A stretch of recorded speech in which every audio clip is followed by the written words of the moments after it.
नमस्कार, बहुत बहुत स्वागत है आपका आईपा में। मैं हूं अमन त्रिपाठी।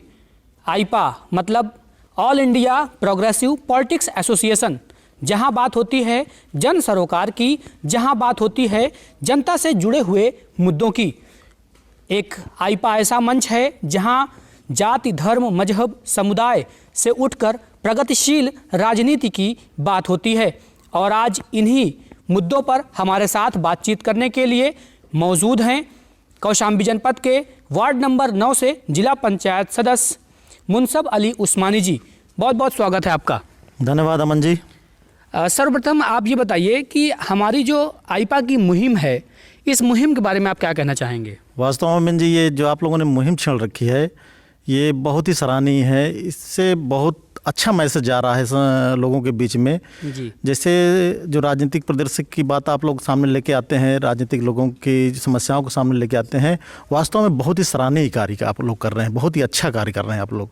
जी, हम प्रश्न की शुरुआत आपसे करेंगे कि जो आज की राजनीति है, जिस तरह से प्रचलन में राजनीति है, इससे आप कितना संतुष्ट हैं? आज की राजनीति अमन जी जाति आधारित राजनीति है, जो इस देश के लिए, इस प्रदेश के लिए ठीक नहीं है। क्योंकि आज तो देखा जा रहा है ज़्यादा तक लोग समस्याओं की बात नहीं करते।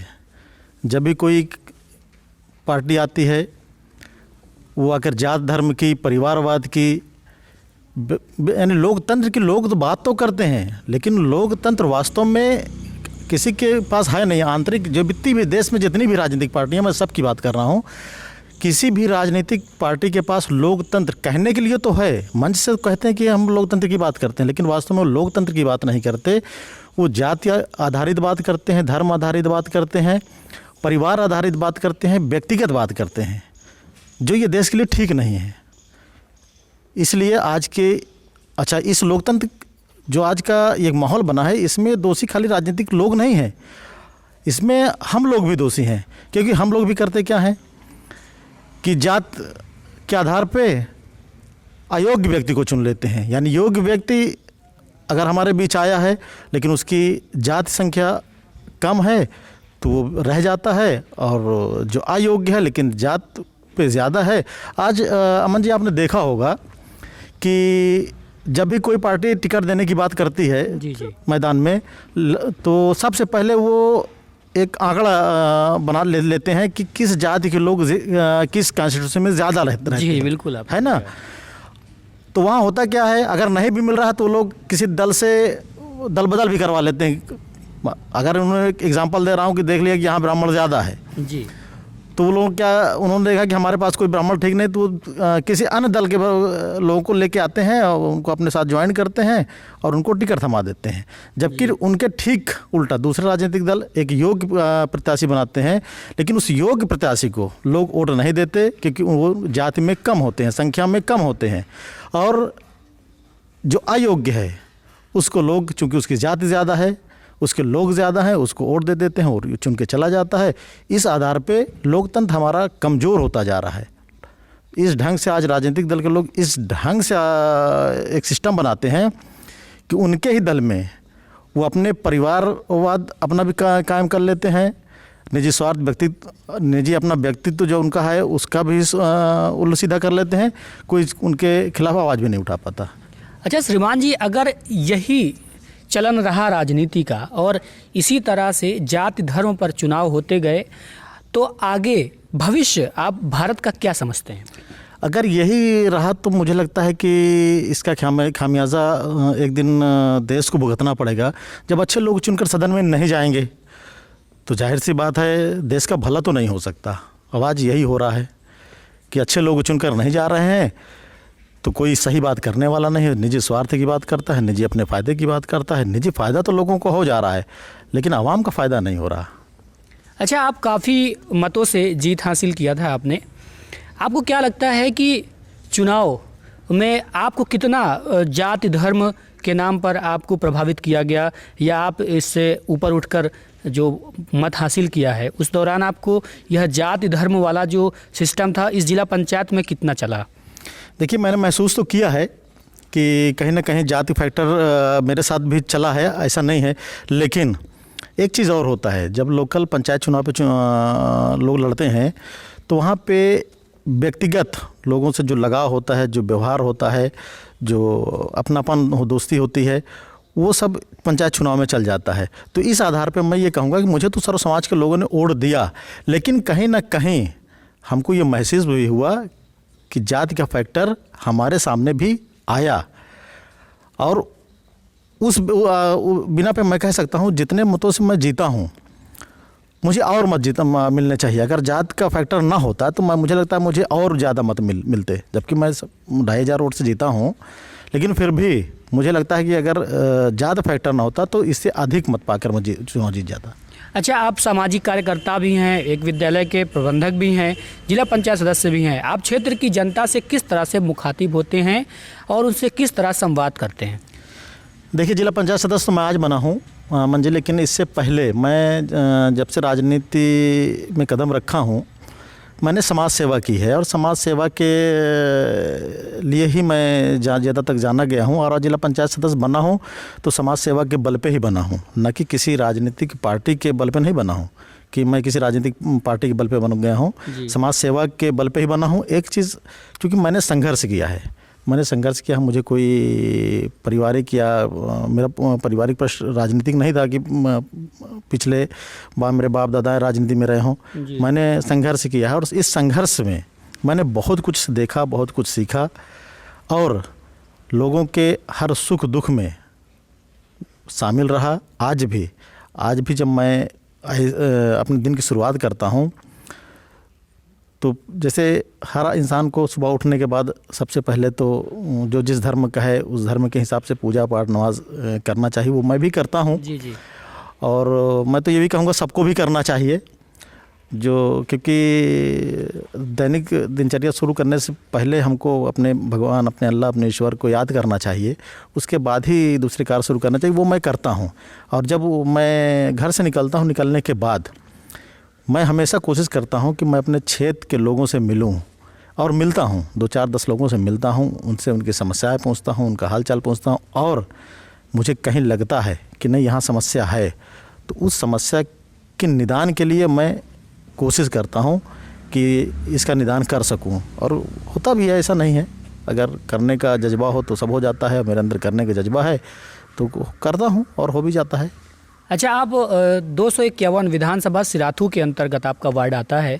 आपको क्या लगता है कि 251 विधानसभा में क्या अभी भी क्या समस्या है जो अभी तक जिसका निराकरण नहीं हो पाया है, जिसके लिए क्षेत्र की जनता परेशान है? देखिए, इस विधानसभा में क्या मैं पूरे ऑल ओवर जिला की भी बात कर रहा हूँ, क्योंकि हम जिला भी पूरा घूमते रहते हैं। जी। लेकिन अभी इधर जिला पंचायत सदस्य बनने के बाद तो और ज़्यादा गांव गली मोहल्लों में घूमा हूँ।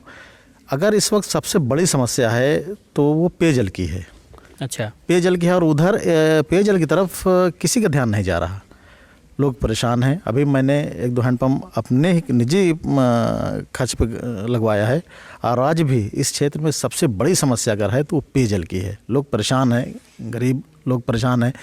मैं देखता हूँ 50-50 घर बने हुए, वहाँ पे एक हैंडपम्प है, अगर वो ख़राब हो जाता है तो बेचारे दर दर भटकते हैं। तो पेयजल की सबसे बड़ी समस्या है। अच्छा, अब आपसे एक बात पूछना चाहूँगा कि हमारे जनपद ने बहुत बड़े बड़े नेताओं को दिया है, जिसमें सूबे के डिप्टी सीएम केशव प्रसाद मौर्य से लेकर सांसद विनोद सोनकर जो भाजपा मंत्री हैं, राष्ट्रीय मंत्री हैं, और भी कई उनके पास दायित्व है जिनका वो निर्वहन कर रहे हैं। ऐसा क्या आपको लगता है कि जिस तरह से कौशाम्बी जिले ने इतने बड़े बड़े नेताओं को दिया है, कौशाम्बी जनपद में उतना विकास हुआ है या नहीं हुआ है? अमन जी, मैं तो कहूँगा कि विकास तो खैर हुआ है, समय समय पे विकास हुआ है, लेकिन आप ये बात सही कह रहे हैं कि इस जनपद को जितने बड़े बड़े प्रभावशाली नेता मिले, उस आधार पर मैं कहूँगा कि उतनी तेज़ी से विकास हो नहीं पाया। और विकास की जहाँ तक बात है, ठीक है, रोड बने हैं, अभी ओवरब्रिज वगैरह भी बन रहे हैं, या इससे पहले भी कॉलेज बने। उधर जब सरोज मंत्री थे तब भी उन्होंने बहुत वर्क किया था मंझनपुर में। लेकिन आज भी जितनी तेज़ी से, यानी जिस स्तर का हमारे यहाँ नेता हैं, अगर उसको सामने रखा जाए तो मेरे हिसाब से उतना विकास नहीं हुआ जितना इस ज़िले को यहाँ के लोगों को आवश्यकता है।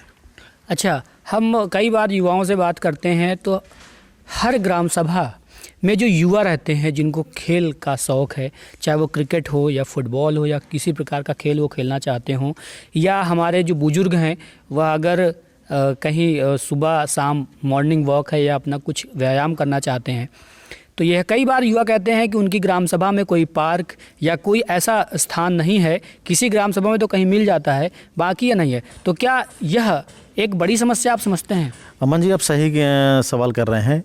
ये समस्या तो हर जगह है, और अभी हम जिला पंचायत सदस्य बने हैं, हमसे लोग कहते हैं कि हमारे गांव में ऐसा कहीं ग्राउंड नहीं है जिससे हमारे बच्चे खेल सकें। तो ये समस्या तो मुझे लगता है हर गांव में है, और इस ओर सरकार कोई भी आए, कोई भी विधायक बने, मंत्री बने, सबको इस ओर ज़रूर सोचना चाहिए, देखना चाहिए, और इस समस्या को बहुत बड़ी समस्या समझकर इसका निदान करना चाहिए। और हर गांव में, अगर गांव में नहीं हो सकता, कम से कम पंचायत स्तर पे बड़े बड़े स्टेडियम टाइप में बन जाए तो भी कुछ निदान हो जाएगा। ये समस्या है इस क्षेत्र में, क्या मैं समझता हूँ ये समस्या हर जगह होगी। बिल्कुल, गांव क्षेत्र का यदि कोई युवा आगे बढ़ना चाहता हो, खेलना चाहता हो, तो मुझे लगता है उसके पास ग्राउंड ना होने से वह कहीं ना कहीं पीछे रह जाता है। जी अमन जी, प्रतिभाएं गांव में बहुत होती हैं, लेकिन कहीं ना कहीं ये प्रतिभाएं ऊपर आने से पहले ही ख़त्म हो जाती हैं, दम तोड़ जाती हैं, क्योंकि उनको एक सही स्थान नहीं मिल पाता, कोई आगे प्रवेश करने के लिए कोई उनको गॉडफादर नहीं मिल पाता, या ये कह लीजिए जो अन्य जैसे शहरों में मिल जाता है, ये अपने यहाँ देहात में गांव के बच्चों को नहीं मिल पाता, वरना गांव में प्रतिभाएं शहरों से कहीं अधिक है। जी अच्छा, ये बताइए कि जो राजनीतिक दल हैं या प्रत्याशी हैं, उनका सही मुद्दा चुनाव का क्या होना चाहिए?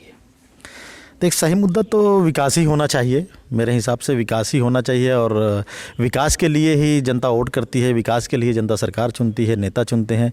लेकिन मैंने पहले भी कहा ना कि दुर्भाग्य है इस देश का कि यहाँ विकास तो पीछे हो जाता है और जाति व्यवस्था वो आगे हो जाती है। आज के समय में रोजगार सबसे बड़ा विषय है।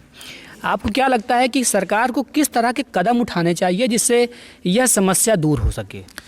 देखिए, लोग अपने अपने छोटे छोटे क्षेत्रों से या जिलों से लोग पलायन कर जाते हैं। पलायन क्यों कर जाते हैं? इसलिए कर जाते हैं क्योंकि यहाँ ना कोई फैक्ट्री है, ना कोई उस तरह का रोज़गार है जिससे युवा जाकर वहाँ अपना काम कर सके, अपना जीवन यापन कर सके। तो अगर फैक्ट्रियाँ लग जाएं, बड़े बड़े प्रोजेक्ट सरकार जिलों में लगा दे, तो लोग जो ये पलायन करते हैं दूसरे देशों में दूसरे प्रदेशों में जाते हैं, देश से बाहर चले जाते हैं, तो कहीं ना कहीं ये रुकेगा। लोग अपने ही ज़िले में, अपने ही शहर में रहकर नौकरी कर सकते हैं, काम कर सकते हैं। लेकिन दुर्भाग्य है कि यहाँ कोई ऐसी फैक्ट्री लग नहीं पाती, ऐसा कोई विकास कार्य हो नहीं पाता कि जिससे लोग यहाँ रुक सकें। अच्छा, चुनाव से पहले हर राजनीतिक दल, हर पार्टियां यही कहती हैं हम विकास पर चुनाव लड़ेंगे और इस तरह का विकास करेंगे, लेकिन जब चुनाव एकदम नज़दीक आ जाता है तो कहीं ना कहीं जो चुनाव है वो भावनात्मक मुद्दों पर ही हो जाता है, पूरा चुनाव उसी पर ख़त्म हो जाता है। इसके पीछे आप वजह क्या मानते हैं, कौन दोषी है? अमन जी, देखिए, मैंने पहले भी कहा कि लोकतंत्र की तो सब बात करते हैं, लेकिन आंतरिक लोकतंत्र किसी के अंदर पास है नहीं, क्योंकि वो जानते हैं लोकतंत्र की बात से हमको वोट नहीं मिलना, क्योंकि इस देश को इतना डिवाइडेशन कर दिया गया है, इतना बांट दिया गया है जात धर्म में, कि लोग जात धर्म से ऊपर उठकर कुछ सोच ही नहीं पा रहे हैं। सीधा सीधा जात माने कहा ना कि अयोग्य व्यक्ति चुन के आ जाता है, योग्य व्यक्ति पीछे हो जाता है, क्योंकि वो उसके जात के लोग कम होते हैं।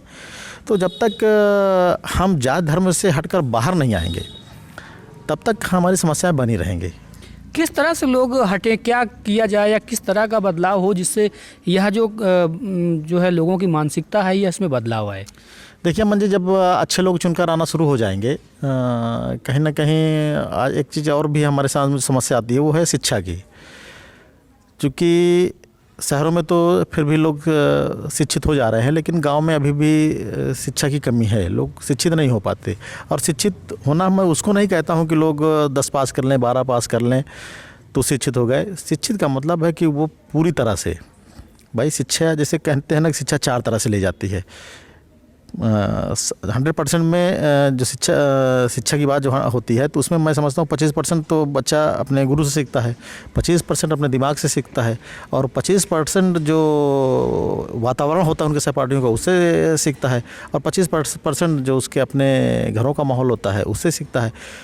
तो शिक्षा अगर पूर्ण रूप से शिक्षा हमारा आज जो आने वाली नस्लें हैं, जो नौजवान हैं या जो बच्चे हैं, अगर ये शिक्षित हो जाए तो हो सकता है इसमें कुछ तब्दीली आ जाए, लोग का माइंड चेंज हो जाए और अच्छे लोग को लोग चुनने लगेंगे। जब अच्छे लोग चुनने लगेंगे तो अपने आप ये समस्या दूर हो जाएगी। अच्छा, योगी सरकार में शिक्षा क्षेत्र में कुछ हुआ है बदलाव या नहीं? नहीं, इस सरकार में तो शिक्षा के लिए कुछ नहीं हुआ, बल्कि इस सरकार में ज़्यादातर हम ये देख रहे हैं स्टूडेंट परेशान है। जी। अच्छा, आपके जो सिराथू विधानसभा के विधायक हैं शीतला प्रसाद और पप्पू पटेल जी, लगभग इनका 5 साल पूरा हो गया और आपने बताया कि आप जिला पंचायत सदस्य हैं, उसके पहले से आप सामाजिक कार्यकर्ता हैं। तो आपको विधायक जी से कितना सहयोग मिला है और मिल रहा है, उसके बारे में ज़रा बता दीजिए। देखिए, विधायक जी तो मैं ये कहूँगा कि सज्जन व्यक्ति हैं, ईमानदार हैं, कोई तरह का आज तक उन पर कोई आरोप भी नहीं लगा है। और अमन जी, आप भी समझते हैं, हम भी समझते हैं कि एक विधायक कितना क्या कर सकता है और जितना कर सकता है तो किए हैं। बहरहाल मैं ये नहीं कहूँगा कि नहीं किए हैं, लेकिन जब तक बड़े ऊपरी स्तर पे यानी मुख्यमंत्री स्तर से, प्रधानमंत्री से, जब तक यहाँ से विकास की बात नहीं होगी तब तक बात नहीं हो पाएगी। चलिए, बहुत बहुत धन्यवाद हमसे ढेर सारी बातचीत